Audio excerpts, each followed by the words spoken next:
किसी गांव में राजू नाम का एक लड़का रहता है। वो अपने दोस्तों के साथ क्रिकेट खेलने के लिए जाता है, लेकिन जब बैटिंग करने के लिए जाता है तो 0 पर आउट हो जाता है और बॉलिंग करने के लिए जाता है तो खूब पिटता है। इसीलिए टीम की हार का कारण बन जाता है और यही वजह थी कि क्रिकेट टीम के सभी बच्चे उसे टीम से निकाल कर बाहर कर देते हैं। राजू प्रतिदिन चुपचाप निराश होकर बच्चों को क्रिकेट खेलते देखता रहता है। एक दिन राजू बच्चों को क्रिकेट खेलता देखकर भारी मन से अपने घर की तरफ चल देता है और अपने मन में सोचता है, मैं इतना कमजोर क्यों हूं? आखिर मैं 0 पर ही क्यों आउट हो जाता हूं? यही सब तरह तरह की बातें सोचते हुए राजू निराश मन से रास्ते में आगे की तरफ बढ़ रहा था। गर्मी का दिन था, इस वजह से राजू कुछ दूर चलने के बाद थक कर बरगद के पेड़ के नीचे बैठ जाता है। अचानक उसके मन में एक ख्याल आता है। मेरी मम्मी तो कहती है कि गर्मी के समय दोपहर में सुनसान जगह पर नहीं बैठना चाहिए। वहां पर अक्सर भूत रहते हैं, इसलिए मुझे यहाँ पर नहीं बैठना चाहिए। राजू मन ही मन ये बात सोचता है और तभी धूल भरी आंधी में एक जिन उसके सामने प्रकट होता है। जिन बच्चे का रूप धारण कर लेता है और राजू से बोलता है, मित्र, तुम क्यों उदास हो? मैं इसी बरगद के पेड़ पर अकेले रहता हूँ। तुम हमेशा मेरे साथ यहीं पर आकर खेला करना। जिन हाथ में बॉल लेकर राजू की तरफ फेंकता है। राजू उसकी दी हुई सुंदर बॉल को देखकर बहुत खुश होता है और अपनी क्रिकेट वाली सारी बात उसे बताता है कि किस तरह उसके दोस्त उसके साथ ऐसा बुरा व्यवहार करते हैं। मैं तुम्हारी बातों को समझ गया। अब तुम्हारे साथ वो ऐसा कभी नहीं करेंगे। मैं तुम्हारे शरीर में प्रवेश करके खुद ही क्रिकेट खेलूंगा और अकेले दम पर पूरा मैच जिता दूंगा और नाम तुम्हारा होगा। छोटे जिन की बात सुनकर राजू बहुत खुश होता है। छोटा जिन और राजू साथ साथ मिलकर खूब खेलते हैं। दोस्त, शाम होने वाली है। मेरी मम्मी मुझे ढूंढ रही होगी। अब मैं घर चलता हूँ, कल फिर तुम्हारे साथ खेलने आ जाऊंगा। ठीक है दोस्त, कल मैं तुम्हारा यहीं पर इंतजार करूंगा। राजू अपने घर चला जाता है। अरे राजू, आज तुमने बहुत देर लगा दी।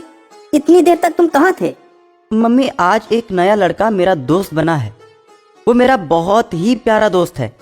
मैं उसी के साथ खेल रहा था और अब तो मैं रोज ही उसके साथ खेलूंगा। दिन रात खेलने के बारे में सोचता रहता है। हाथ मुंह धो, खाना खा और पढ़ने बैठ जा।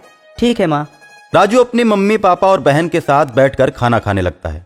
आजकल तुम बहुत खेलने लगे हो। तुम्हारी टीचर बोल रही थी कि राजू अपना मन पढ़ाई में नहीं लगा रहा है। तुम किसी टीचर के यहाँ ट्यूशन कर लो और अच्छी तरह पढ़ो।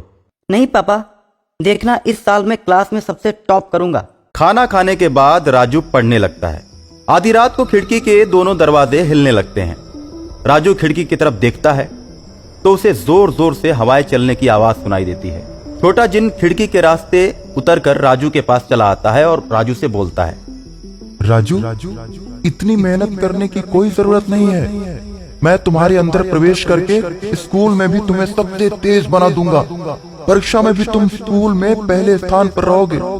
तुम मुझसे किसी भी प्रकार की मदद ले सकते हो। राजू छोटे जिन की बात सुनकर बहुत ही खुश हुआ और किताब को अलमारी में रखकर बोला, मित्र, इतनी रात गए तुम कैसे आए?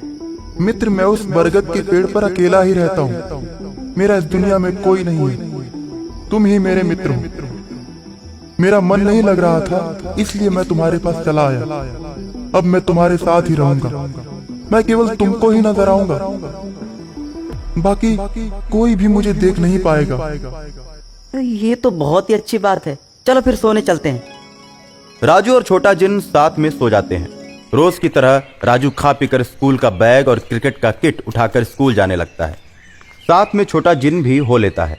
राजू जब तक क्लास में पढ़ता है, छोटा जिन बरगद के पेड़ पर बैठा रहता है। लेकिन जैसे ही राजू क्रिकेट खेलने आता है, छोटा जिन राजू के शरीर में प्रवेश कर जाता है। दोस्तों, आज मैं भी क्रिकेट खेलूंगा। 0 पे आउट होने वाला लूजर, तू क्या खेलेगा? देख पिंकू, तू ऐसा मत बोल। अच्छे अच्छे खिलाड़ी भी कभी कभी 0 पर आउट हो जाते हैं। हाँ तो फिर ठीक है, आजा, आज तू खेल कर दिखा। जब राजू की बैटिंग आती है, छक्के पर छक्का मारने लगता है, किसी की भी बॉल को नहीं छोड़ता है। राजू, तू जादुई बॉल कहाँ से लाया है? इसके पहले तो ऐसा नहीं था। ये कोई जादुई बॉल नहीं है। अगर तू इस बॉल को जादुई मानता है तो तेरे ही बॉल से खेलना शुरू करूंगा मैं। राजू अपना बॉल रख देता है और टिंकू के बॉल से खेल शुरू हो जाता है। जब राजू की बॉलिंग की बारी आती है तो 3-4 ओवर करते ही राजू सारे खिलाड़ियों को आउट कर देता है। सभी बच्चे राजू की तारीफ करने लगते हैं। अब तो अकेले ही राजू अच्छों पर भारी पड़ने लगता है। जिस टीम में भी राजू रहता है, मैच को जिता देता है। दूर दूर तक राजू क्रिकेटर को लोग जान जाते हैं। दोस्त राजू, मजा आया ना क्रिकेट खेलकर? आज तो हम दोनों ने सारे बच्चों के छक्के छुड़ा दिए। हाँ दोस्त, मैं तुमको मान गया। वो तो तुमको मानना ही पड़ेगा। तुम मुझे और भी दूसरी जगह पर आजमा सकते हो। मैं जब तक तुम्हारे साथ हूँ, जीत तो तुम्हारी ही होगी। राजू जब गांव की तरफ बढ़ता है तो क्या देखता है कि उसके गांव में भयंकर तबाही मची हुई है। दूसरे गांव के लोग उसके गांव में घुसकर उसके गांव के लोगों को मार पीट रहे हैं। देखो राजू, तुम्हारे गांव में एकता नहीं है। कुछ ही लोग तुम्हारे गांव में आकर तुम्हारे ही गांव के लोगों को पीटते हैं। एक दूसरे को पीटता देख कोई भी आवाज नहीं उठाता, बस चुपचाप पीटते हुए देखते रहते हैं। इस तरह एक एक कर वो सभी को पीट के चले जाते हैं। अब तो वो मेरे घर के पास भी आने वाले हैं। लगता है मेरी मम्मी, पापा और बहन को भी मारेंगे। ऐसा कभी नहीं होगा। तू तो मेरा हीरो दोस्त है। दोस्त, अभी देख मैं उन लोगों को कैसे सबक सिखाता हूँ। तुम देखना। देखो, अब मैं तुम्हारी आत्मा में प्रवेश करता हूँ। छोटा जिन्न राजू के अंदर प्रवेश कर जाता है।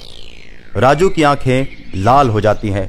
राजू क्रोध में आकर अपने घर की तरफ चल पड़ता है और दरवाजे पर खड़े होकर चिल्लाता है, अरे भाइयों, असहाय लोगों को क्यों मार रहे हो? ये देखो, पिद्दी भर का बच्चा हमसे जबान लड़ाता है। रुक, अभी मैं तुझे बताता हूँ। बदमाश राजू की तरफ बढ़ता है। राजू की आंखें और भी डरावनी हो जाती हैं।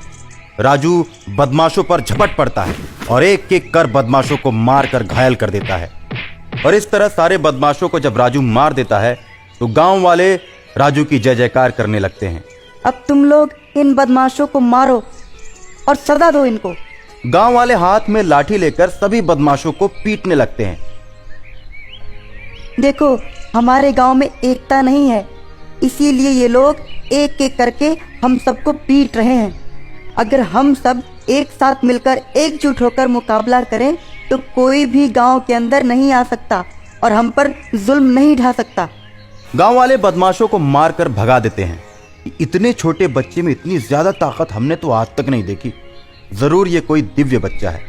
इतना सुनते ही छोटा जिन्न गांव वालों के बीच प्रकट हो जाता है और कहता है, ये करामात राजू ने नहीं, मैंने की है। राजू मेरा दोस्त है और मैं अपने दोस्त की सुरक्षा के लिए और उसके गांव की सुरक्षा के लिए कुछ भी कर सकता हूँ। मैं उस सामने वाले बरगद के पेड़ पर रहता हूँ। बरगद के पेड़ को तुम लोग मत काटना। मैं हमेशा तुम लोगों की सहायता करूंगा। और इतना कहकर छोटा जिन्न बरगद के पेड़ पर चला जाता है और गांव वाले हमेशा हमेशा के लिए खुशहाल हो जाते हैं।